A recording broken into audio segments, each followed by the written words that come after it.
Welcome to our YouTube channel Varshu updates. ఈరోజు అందరికీ నాగుల పంచమి శుభాకాంక్షలు. నాగుల పంచమి హిందూ ధర్మంలో అత్యంత ప్రాముఖ్యతను కలిగిన పండుగలలో ఒకటి. ప్రతి సంవత్సరం శ్రావణ మాసంలో వచ్చే శుక్లపక్ష పంచమి తిథి నాడు ఈ పండుగను జరుపుకుంటారు. ఒక పక్క భయం, మరో పక్క భక్తి, రెండింటినీ కలిపే గొప్ప పండుగ నాగుల పంచమి. సర్పదేవతలను పూజించడం ఈ పండుగ యొక్క ముఖ్య ఉద్దేశం. పురాణాల ప్రకారం తెలుపబడిన నాగుల పంచమి కథ, కశ్యప ప్రజాపతి మరియు కద్రువ దంపతులకు 100 మంది సర్పాలు జన్మిస్తాయి. వారిలో అనంతుడు, తక్షకుడు, వాసుకి, అంకుడు, కర్కోటకుడు మొదలైన వారు జన్మించి కనపడిన వారినల్లా కాటు వేస్తూ భయభ్రాంతులకు గురి చేసేవారు. దేవతలందరూ బ్రహ్మను వేడుకోగా ఆయన కోపించి మీరంతా తల్లి శాపానికి గురై నశిస్తారని శపిస్తాడు. అప్పుడు వాసుకి మొదలైన నాగులంతా విధాత ముందు వినమ్రతులై ఇలా అంటారు: అందరినీ సృష్టించే మీరే మాకు ఈ విధంగా శాపం ఇవ్వటం న్యాయమేనా అని వేడుకుంటారు. విషపూరితంగా పుట్టినంత మాత్రాన అందరినీ కాటువేసి ప్రాణకోటిని నశింపజేయటం తప్పు కాదా? అనవసరంగా ఏ ప్రాణిని హింసించరాదు.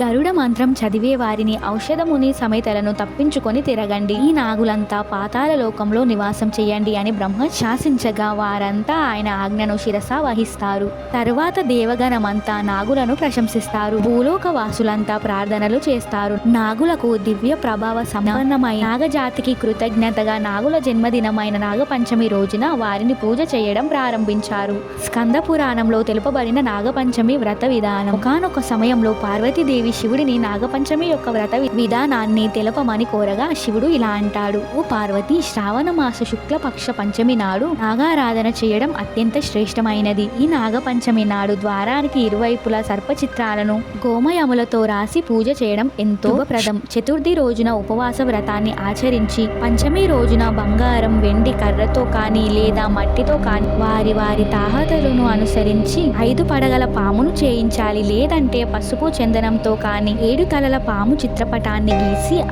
ఆ రూపాలకు జాజి, సంపెంగ, గన్నేరు వంటి పుష్పాలతో పూజించాలి. పాలని నైవేద్యంగా చేయాలని పరమేశ్వరుడు వివరించాడని పురాణాలు చెబుతున్నాయి. నాగపంచమి విశిష్టతను తెలిపే కథ. పూర్వం ఒక రైతు పొలం దున్నుతున్న సమయంలో నాగలి ఒక బోరియాలో దిగబడింది. అందులో ఉన్న నాగుపాము పిల్లలు చనిపోతాయి. ఇక రైతు బోరియాలో లోతుగా దిగబడిన నాగలిని అతి బలవంతంగా భూమి నుండి వెలిగించి తిరిగి యథాస్థితికి తెచ్చుకొని హడావిడిగా భూమి అంతా దున్నుకొని సాయంత్రం ఇంటికి చేరుకున్నారు. ఆ నాగలి బోరియాలో నాగుపాము పిల్లలు మాత్రం నాగలి తగిలి హీనులై చనిపోయాయి.